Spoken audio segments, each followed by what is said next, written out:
আসসালামু আলাইকুম।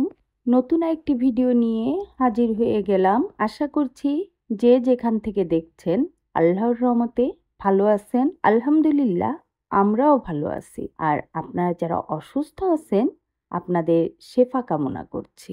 সকালে সাফাকে স্কুলে দিয়ে এসে আমার সন্ধ্যা মালতীর গাছের কাছে চলে এলাম। গাছটাতে প্রচুর ফুল ফোটে, কিন্তু আসলে দেখার সৌভাগ্য হয় না, কারণ যখন ফুল ফোটে তখন আসলে গাছের ওখানে যাওয়া হয় না, যার কারণে আর দেখাও হয় না। এখন অনেক রকমের সন্ধ্যা মালতী পাওয়া যায়, তবে আমার এই ম্যাজেন্টা কালারটা খুব ভালো লাগে। এই যে এই টব ভর্তি মাটি ছিল, আর আমি কতগুলো সন্ধ্যা মালতী লাগিয়েছিলাম বিভিন্ন কালারের।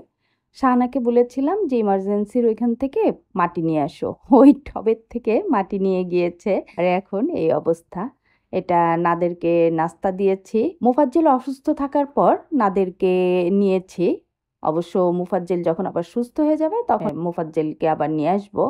আর এটা আমার চা। এই সিমাইটা মোমো বানিয়েছিল ওর আব্বু আসার সময়। এটা খুবই মজার হয়েছিল। ও খুব সম্ভবত একটু কাস্টার্ড পাউডার ব্যবহার করেছিল, যার জন্য খেতে অনেক মজা হয়েছিল। আর বাদাম কিশমিশ এগুলো তো অনেক পরিমাণে দিয়েছিল।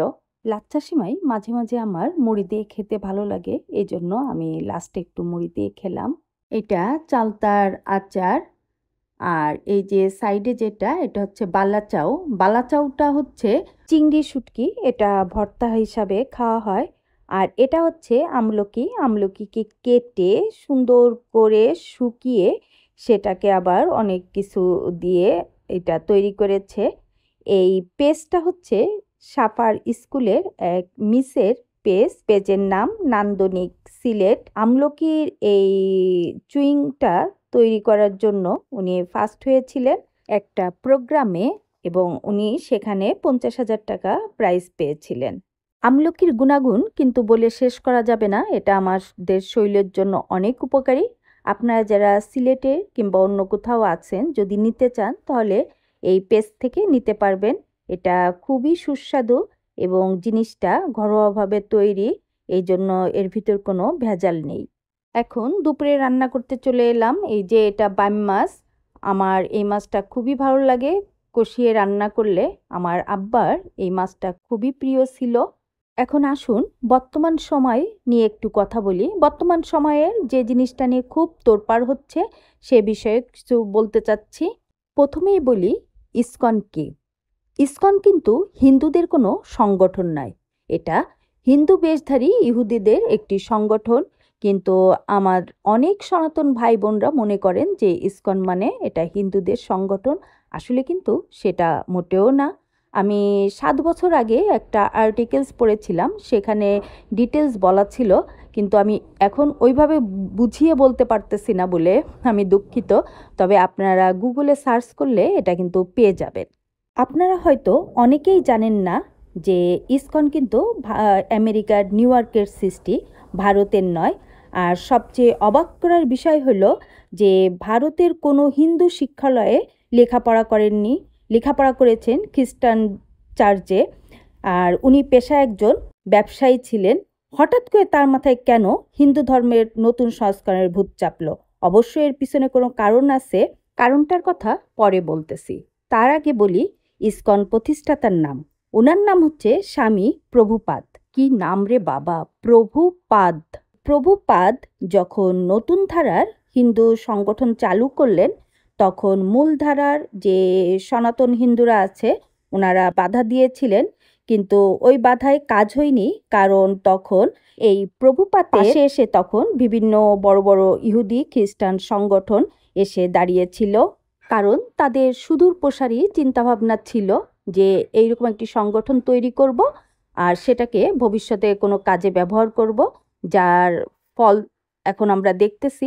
তাই আমি সনাতন ভাই বোনদের অনুরোধ করব, আপনারা জেনে বুঝে যেটা করবেন সেটা করেন, কিন্তু কোনো ফাঁদে পা দিয়েন না। দুপুরে খাওয়া দাওয়া শেষ করে সাফাকে মিসের বাসায় নামিয়ে দিয়ে আমি বাসায় চলে এলাম। এখন আপনাদের দেখাবো যে আমি অনলাইন থেকে কি কি কিনেছিলাম। এগুলির কোনোটা 6 মাসের বেশিও হয়ে গিয়েছে কিনেছিলাম, কিন্তু আসলে খুলিনি, এখন খুলতেছি। এগুলো ক্যাকটাস বা সাকুলেন্টের পট অনেক আগে কিনেছিলাম, কিন্তু খুলিনি, এখন খুলতেছি। এগুলি হোয়াইট সিমেন্ট দিয়ে তৈরি করা এবং প্রত্যেকটার নিচে একটা করে ছিদ্রি দেওয়া আছে, যাতে এটার ভিতর কোনো পানি জমে থাকবে না। ডিজাইনগুলো খুব সুন্দর এবং সাদা হওয়াতে আরও বেশি ভালো লাগতেছে দেখতে। এটা আর একটা ছোট্ট কিউট অনেক দেখতে মিনি সাকুলেন্ট কিংবা ক্যাকটাস পট, এবং ডিজাইনটা অনেকটা গাছের বাকলের মতো। প্রত্যেকটা পট সাদা র্যাপিং দিয়ে মোড়ানো ছিল, এই যে এটা দেখতে পাচ্ছেন। আর আমি যে কটা লাগাবো এখন সেই কটাকে খুলে নিয়েছি। এবার আরও কিছু টুকিটাকি জিনিস দেখায়। এই যে সুন্দর একটা রাউন্ড ট্রে, আর এটা একটা বাঁশের তৈরি, এটাও আপনি যে কোনো ভেস রাখতে পারবেন। এটা আমার আগে একটা ছিল ডাইনিংয়ে, কিন্তু এখন সেটা খুঁজে পাচ্ছি না, এই জন্য নতুন একটা নিলাম। আর এটার ভিতর আপনি পানির ভিতর যে গাছ সেগুলো রাখতে পারবেন, যেমন লাকি বাম্বু, তারপর কয়েন প্লান্ট। আমি এই জন্য এই দুটা নিয়েছি। আর এটা মাটির একটা ভেজ বলতে পারেন, কিংবা অনেকে দেখা যাচ্ছে একটু খাবার দাবারও রাখতে পারে, ঝোল জাতীয় কোনো তরকারি অথবা সবজি। এটা একটা কারি বোল, তবে আমি বোধহয় কারি বোল হিসাবে ব্যবহার করব না, আমিও এখানে মানি প্লান্ট লাগাবো। এই ব্যাগের জিনিসগুলা ইউনিমার্ট থেকে এনেছিলাম, দেখা যাক এর ভিতর কি কি আছে। এটা হুগলা দিয়ে তৈরি একটা ফ্রুট বাস্কেট, ও সেটা অন্য কাজেও ব্যবহার করা যায়। আসলে কিছু কিছু জিনিস আছে সেটা যার যার রুচির উপর নির্ভর করবে সে কোন কাজে ব্যবহার করবেন। এটা একটা প্লেসম্যাট, একটু আপেলের শেপের, আর এর ভিতর অন্য দোকান থেকেও নিয়ে এসেছিলাম, সেগুলো দেখাচ্ছি। তবে কি কি আছে এই মুহূর্তে আমার খেয়াল নেই, তবে এটা ঠিক এগুলো ঘর সাজানোর জিনিস হবে, কারণ আমি ওই সবই পছন্দ করি। আর খুব সম্ভবত এর ভিতর সব কয়টাই মাটির তৈরি, খুললেই বোঝা যাবে কোনটার ভিতর কি। এগুলোর কথা এখন মনে পড়েছে যে কোন দোকান থেকে নিয়েছিলাম। এটা 1299 থেকে নিয়েছিলাম, দুটো সুপের বাটি, মাটির কিছু জিনিস, আর এটা হচ্ছে একটা বড় ব্যাংক। আর এটা এই যে শোপিসটা খুব সুন্দর লাগতেছে, আপেলটা। এই সুপের বাটি দুটোর ভিতর আমার কিন্তু গাছ লাগাতে ইচ্ছা করতেছে। আসলে গাছ প্রেমী হলে যে অবস্থা হয়। এটা মাটির একটা পট, এটা অ্যাম্বুশ করা। অ্যাম্বুশ মানে যে ওই যে উঁচু উঁচু একটা ভাব থাকে ওইগুলি। এটা ছোট হলে বেশ কিউট, এর ভিতর কিছু না রাখলেও এমনিতে এটা ভালো দেখাবে। আপনারা যারা এই মুহূর্তে আমার সাথে আছেন, ভিডিওর শুরুতেই যদি লাইক দিতে ভুলে যান, তাহলে প্লিজ এখন একটি লাইক দিয়ে সাথেই থাকুন।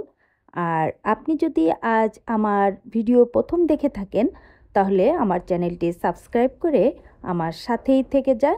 কুমড়ো বড়িটা আমার কাছে বেশ ভালো লাগে। আমার নানির মা এই বড়ি তৈরি করতেন চাল কুমড়া দিয়ে, অবশ্যই সেটা পাকা চাল কুমড়া।